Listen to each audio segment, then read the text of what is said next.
Et si vos peurs n'étaient pas vos ennemis? Ce soir, on en parle ensemble, autour d'un feu, au cœur du Jura. Bonsoir, moi c'est Steph. Aujourd'hui c'est Halloween et on ne sait pas toujours très bien ce que cette fête représente. Halloween, c'est une contraction qui veut dire veille de la Toussaint. La fête d'Halloween est bien plus ancienne qu'on pense, plus de 2500 ans, et de nombreux aspects ont persisté au fil des siècles. Elle est d'ailleurs encore fêtée de manière traditionnelle en Irlande. La fête d'Halloween est basée sur l'ancienne fête celtique de Samhain ou Samhain, selon la langue, qui désigne le mois de novembre en gaélique. C'est une fête de transition. Pour les Celtes, c'était le passage de la fin des récoltes à la saison sombre et d'ouverture vers l'autre monde, celui des dieux et des esprits. Les Celtes croyaient notamment que les esprits des défunts pouvaient rendre visite aux vivants pendant cette nuit-là. Pour se protéger et dérouter les esprits, les Celtes se déguisaient en monstres, une tradition qui est à l'origine de l'acte de se déguiser aujourd'hui. Il était courant de faire des offrandes aux mendiants et aux âmes des morts dans l'espoir d'échapper à un sort des esprits ou à une mauvaise année infligée par les dieux mécontents. Ce qui a évolué jusqu'au fameux un bonbon ou un sort de la fête d'Halloween moderne. Au fil du live, si vous avez des questions, vous pouvez les poser. Je vais activer. Donc dans le thème du week-end des passages de l'âme, ce soir, on va parler de nos peurs. Et surtout des outils à notre disposition pour ne plus les subir. Pour ma part, je suis dans le Jura, à 1200 mètres d'altitude. Et pour faire face à une peur humaine ancestrale, je me suis enfoncé d'1 kilomètre dans le territoire des loups. On verra bien si je m'en sors vivant ou si cette vidéo devient méchamment virale. Je serai le premier couillon à se faire bouffer par un loup au XXIe siècle. Mais je vis avec mon temps. Je fais le couillon en direct sur les réseaux sociaux. Si jamais je serai un exemple vivant pour le live de demain sur le lien avec nos défunts, on verra bien si le darwinisme gagne, que le meilleur gagne. Bon, j'échappe à la pleine lune, donc je ne m'attends donc pas à trouver des loups ou garous. Non, plus sérieusement, de votre côté, quelles sont vos angoisses, vos phobies ou vos inquiétudes? Dites-le moi dans le chat et posez-moi vos questions. D'abord, que sont nos peurs et d'où viennent-elles? Donc il y en a plusieurs types. Le premier type de peur, ça concerne les mécanismes de survie. Le système nerveux fait tout pour favoriser la survie de l'organisme lorsqu'il est en danger immédiat. C'est ce qu'on appelle couramment les réflexes, qui nous font retirer la main d'une plaque de cuisson chaude, de ne pas trop nous approcher du vide, ou qui nous permet d'échapper aux prédateurs, des loups. Loup y es-tu? C'est une peur primordiale qui nous protège. C'est l'intelligence du corps qui court-circuite le mental et passe en automatique. Les processus cognitifs sont trop lents pour ça. Le corps réagit avant même que la pensée intervienne. Ces mécanismes sont développés au fur et à mesure de l'évolution de l'espèce et sont en fait pratiquement impossibles à contrôler consciemment.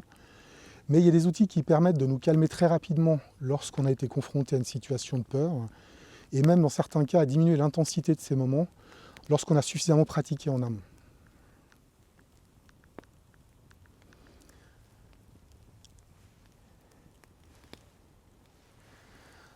Un des outils les plus efficaces, c'est celui qui est parfois surnommé le tueur de stress. Personnellement, je préfère l'appeler la respiration du cœur. Il s'agit de la cohérence cardiaque.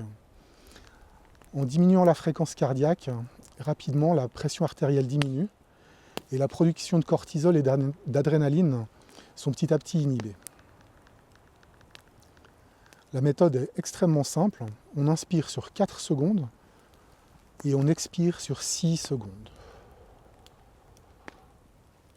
Idéalement par le nez pour l'inspiration et par la bouche pour l'expiration. Ce n'est pas absolument indispensable, mais c'est plus efficace.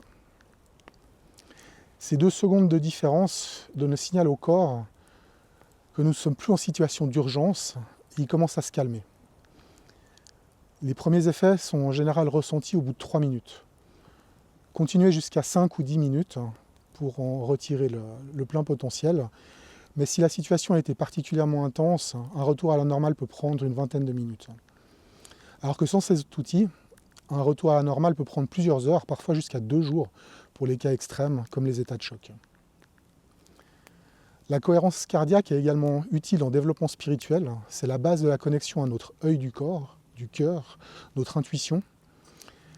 On en reparlera demain, c'est un des modes de communication préférés des défunts. Un autre outil particulièrement efficace, c'est l'ancrage sensoriel, 3-2-1. Il nous aide à recentrer beaucoup plus vite, à nous recentrer beaucoup plus vite, et est particulièrement efficace dans les situations de confusion, pour le dégrisement et pour nous remettre plus rapidement dans un état de choc. Donc c'est super simple aussi.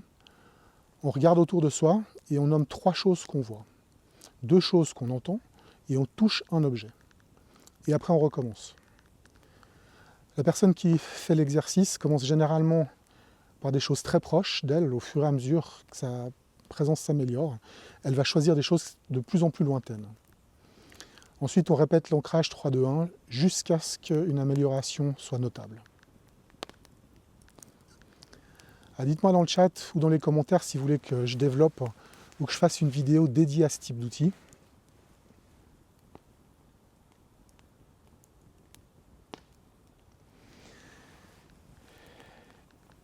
Et donc j'ai une question.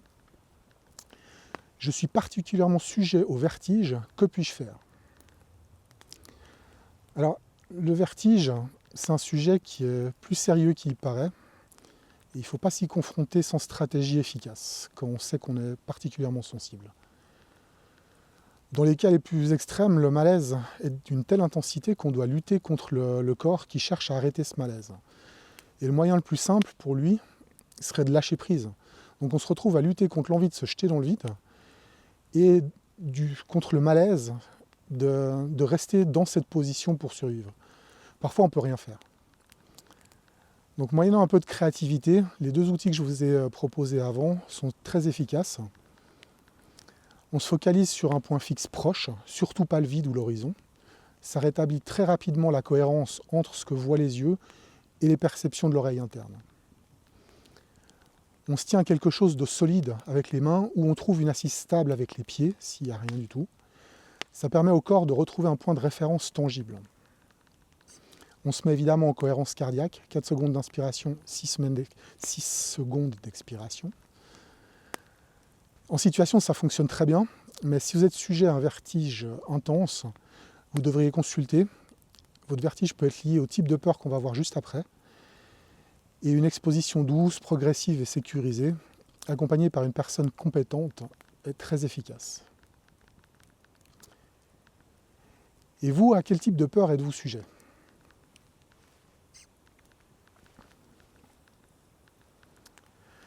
Donc pour en revenir au type de peur, le second type est lié au mécanisme psychique.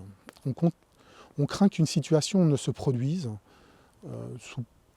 On a peur d'avoir de la douleur, une perte, un rejet, un échec ou de la honte. Elle découle d'expériences passées qui laissent des traces neuronales et émotionnelles, qui programment une protection psychique qui s'active lorsqu'une situation ressemble à l'événement d'origine. Les plus intenses proviennent le plus souvent d'expériences directes, particulièrement pendant l'enfance, mais elles peuvent également être héritées de notre environnement, la famille, la culture ou la religion. Certaines de ces peurs provenant de notre passé peuvent être traitées avec un professionnel en adressant le trauma à l'origine de la peur, par régression ou par hypnose, ou d'autres méthodes. Ou il y a une autre possibilité, c'est par confrontation progressive à la source de la peur, comme par exemple avec les araignées, les serpents, les loups.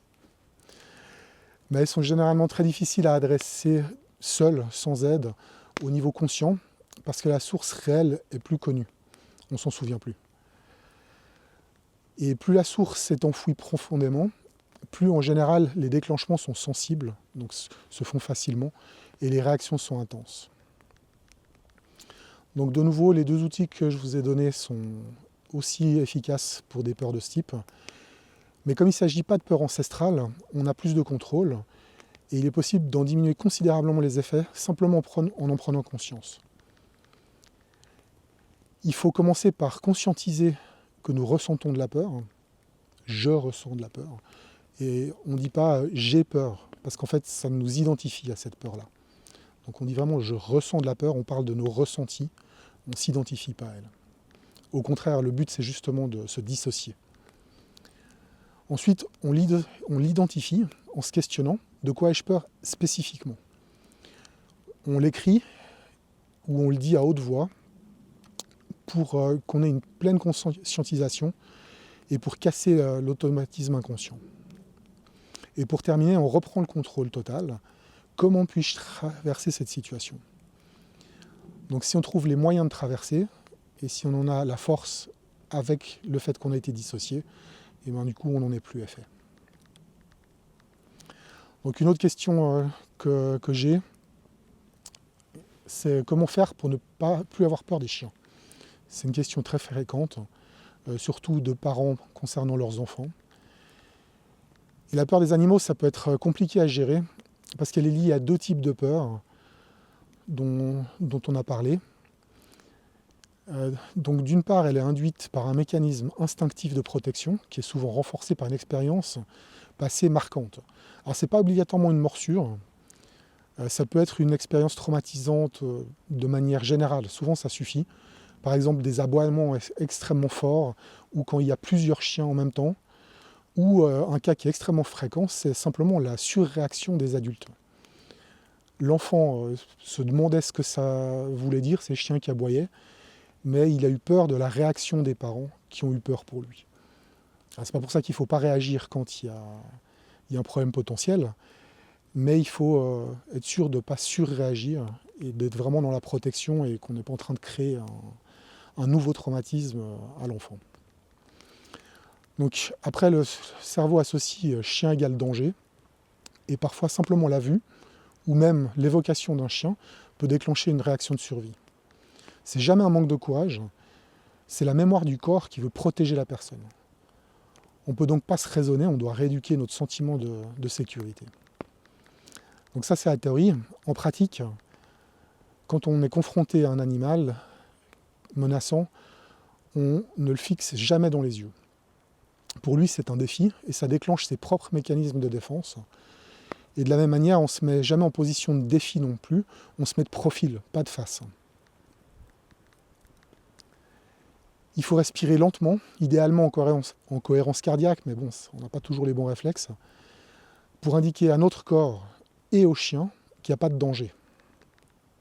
Quand on commence à stresser et qu'on respire très rapidement, on déclenche et on libère des phéromones qui peuvent déclencher des attaques. Donc il faut à tout prix rester calme et montrer qu'on est calme. Donc on garde les bras le long du corps, sans geste brusque. Les mouvements rapides sont souvent des déclencheurs chez les animaux. Il faut rester immobile et silencieux. Si le chien s'approche, c'est vrai que c'est flippant, mais il faut réaliser aussi que c'est plutôt une bonne nouvelle, il ne s'est pas jeté sur nous. Donc il va s'approcher, il va nous observer, il va nous sentir, et puis il va finir par se désintéresser si on n'a pas fait de gestes brusques, et si on ne le regarde pas dans les yeux. Et il ne faut surtout absolument pas courir ni fuir, ça déclenche un réflexe de poursuite chez la plupart des prédateurs. S'il ne s'approche pas, qu'il regarde à distance, on peut commencer à reculer tout doucement, imperceptiblement, tout en le regardant en vision périphérique, pour le surveiller quand même, et comme ça on donne l'impression qu'on regarde ailleurs. Bon, si ça tourne mal pour moi avec mes loups, vous aurez la démonstration d'une mise en pratique en direct avec les voisins. Pour l'instant, je ne les entends pas, je ne les vois pas, donc c'est bon signe. Bon, ça c'était lors d'une confrontation directe avec le sujet de la peur, en l'occurrence un chien. Maintenant, on va voir comment désamorcer la peur des chiens elles-mêmes. Donc elle se déclenche quand on n'est pas dans une situation dangereuse. Donc ce qu'il faut savoir, c'est que la peur est alimentée par le déni, genre même pas peur, et la résistance. Je veux pas ressentir ça. Donc on commence par nommer et accueillir la peur, à voix haute ou par écrit, pas en discours intérieur. Ça ne permet pas des transformations profondes. Donc on nomme, je ressens de la peur. Les chiens me font ressentir de la peur, donc au plus proche de ce qu'on ressent vraiment de la situation qu'on vit, qui est à la source du problème. On s'observe comment cette peur s'exprime en nous.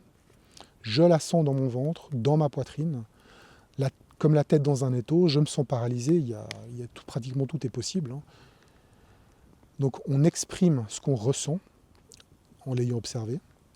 C'est une bascule énergétique majeure. On passe en fait de la peur me possède à je vois la peur. Donc on se dissocie complètement en l'observant consciemment.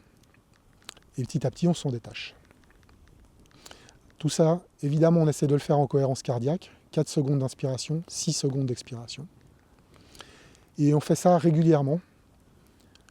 On décharge à chaque fois un peu d'énergie accumulée. Et au bout d'un certain temps, c'est plus un problème. On a déchargé petit à petit toute la peur qu'on avait. Moi, j'ai une procédure spécifique pour adresser ces peurs intenses ou des phobies. Si ça vous intéresse, vous pouvez me demander dans le chat ou dans les commentaires. Mais si votre peur est vraiment phobique et qu'elle vous gâche la vie, il ne faut pas hésiter à consulter. Il y a des outils qui sont très efficaces pour adresser ce type de problématique.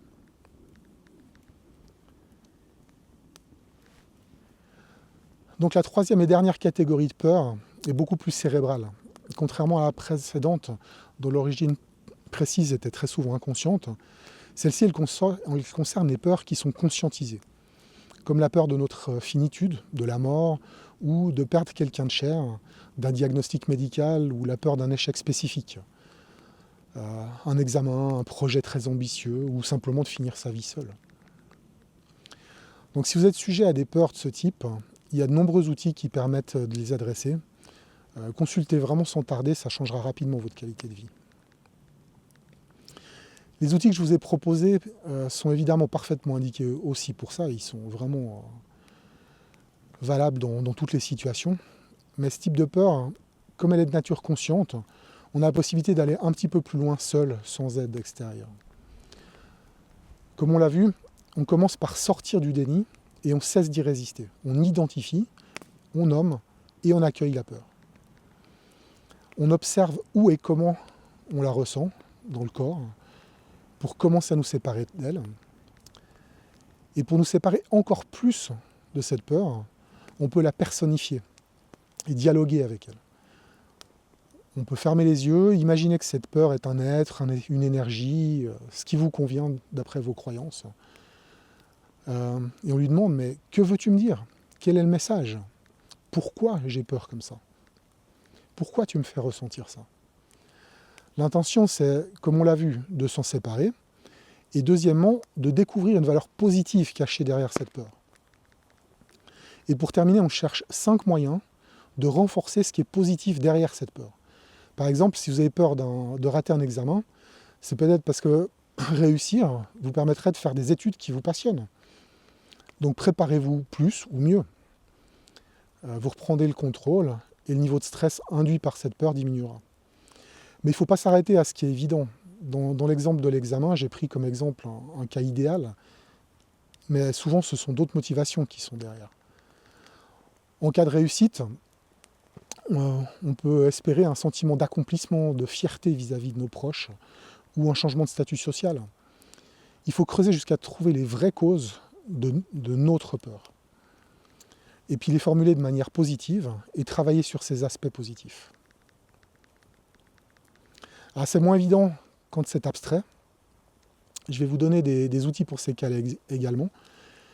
Mais je vais m'aligner sur le thème de ce week-end, des passages de l'âme et du live de demain.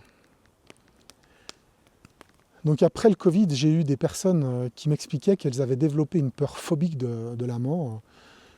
Et elles me demandaient comment faire face à cette peur. Certaines n'osaient même plus sortir de chez elles. Donc je fais une petite parenthèse. Ce que je vais vous dire est spécifiquement pour le contexte où la peur est abstraite. Si la situation est concrète, comme par exemple un diagnostic médical, vous accompagnez une personne en fin de vie, vous avez une lourde opération en vue, faites-vous aider par un professionnel pour traverser cette épreuve. C'est vraiment important d'avoir une aide. Traversez pas ça tout seul. Il y a des outils. ils sont efficaces, il y a des gens compétents. Donc voilà, fin de la parenthèse. Donc tout d'abord, il faut garder à l'esprit qu'on n'est pas seul à ressentir ça. La peur de la mort, c'est la plus universelle qui soit. Elle n'est pas du tout anormale, elle devient douloureuse que quand on se coupe de la vie pour essayer de l'éviter. Ensuite, la peur de la mort, c'est une projection du mental dans l'avenir. Le corps, lui, il n'a pas peur de mourir, il vit uniquement dans le présent. On va donc ramener notre mental dans le présent et nous focaliser sur notre environnement. On a déjà tous les outils nécessaires. Donc on commence par la cohérence cardiaque et l'ancrage sensoriel. Cette fois, on les fait de manière intensive, donc vraiment 10 minutes de cohérence cardiaque. Ensuite, on fait le temps qu'il faut pour avoir un changement, se sentir différemment avec un ancrage sensoriel. Et ensuite, on va quitter le déni et la résistance. On identifie, on nomme et on accueille cette peur, comme on l'a déjà vu plusieurs fois. On s'observe où et comment la ressentons dans le corps, pour commencer à nous séparer d'elle, comme on l'a vu également. Et on dialogue avec cette peur pour comprendre son origine et de quoi elle cherche à nous protéger. Ensuite, là on dévie un petit peu de ce qu'on a déjà vu. Si on a déjà peur de mourir, c'est qu'on considère avoir des choses à vivre. Donc, on va identifier ces choses et tout simplement, on va les vivre. Donc, on commence par ce qui est le plus rapide et le plus facile à mettre en œuvre pour faire baisser la peur le plus vite possible. Ce qui nous permet de travailler sur des choses plus complexes dans un deuxième temps. Donc maintenant, dans l'exemple précis que j'ai choisi, dans le contexte post-Covid, il existe souvent un ancrage très puissant qui maintient cette peur en place. C'est spécifique au Covid. On le retrouvait aussi avec le 11 septembre. C'est la fréquence et l'intensité des news de l'époque. Prenez quelques instants pour identifier des moments spécifiques où les informations ou les discussions ont contribué à construire cette peur. Essayez d'identifier des moments précis et focalisez-vous sur l'idée d'essayer de vous souvenir de ces moments précis. Et surtout des moments que vous avez oubliés. On essaie de trouver des nouvelles choses pour les conscientiser. En insistant, ils vont finir par venir. Ça peut prendre parfois quelques jours, mais ça revient toujours. Il ne faut pas laisser par contre plus de 2 jours sans faire une tentative, sinon tout le mécanisme redescend et il faut refaire une partie du travail. Donc en effectuant toute cette procédure régulièrement, on va voir l'intensité de cette peur diminuer graduellement. Bon, maintenant, si elle n'est pas efficace ou si vous avez de la difficulté à la mettre en place, demandez de l'aide à un professionnel. Un accompagnement approprié vous aidera à retrouver très rapidement votre sérénité. Bon, maintenant, pour terminer, il peut être également utile de se poser quelques questions existentielles, comme et si la mort n'était pas une fin en soi, mais un passage, ou si ce qu'on appelle la mort était simplement un changement d'état de la conscience. Mais ça, c'est lié au thème de demain, le lien avec nos défunts. Donc je vous retrouve demain, même lieu, même heure, si vous avez des questions, des suggestions, ou si vous avez besoin d'aide pour mettre en pratique ou souhaitez que j'approfondisse certains sujets, mettez-le dans les commentaires. Vous pouvez également m'envoyer des messages privés ou utiliser mon site web, stephatman.com. Steph avec un F. Bonne soirée, à demain.